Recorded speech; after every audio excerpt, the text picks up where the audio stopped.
রাঁধুনি ready mix fried chicken mix দিয়ে আজকে বাসায় প্রথম চিকেন ফ্রাই করলাম।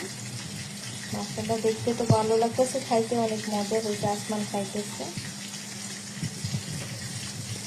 আগেও করছি কিন্তু রাঁধুনি এই ফ্রাইড চিকেন মিক্সের মশলা দিয়ে করি না, আমি বাসায় নর্মালি মশলা দিয়ে যেগুলোতে মাংস রান্না করে ওগুলো দিয়ে করছিলাম। কিছু হচ্ছে কালারটা কিন্তু সেই একটা মাশাআল্লাহ। তো যারা আমার মতো রান্না বান্না একটু কম পারেন, চিকেন ফ্রাই করে খেতে চান, তাদের জন্য এটা একটা বেস্ট ওয়ে হতে পারে। এখানেও কিছু রাখছি, আমি ফ্রাই করব।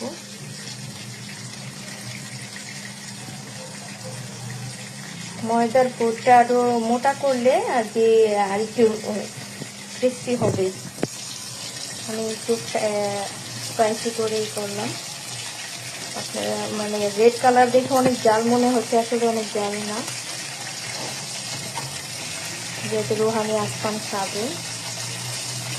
একটু ডিপ ফ্রাই করতে হবে।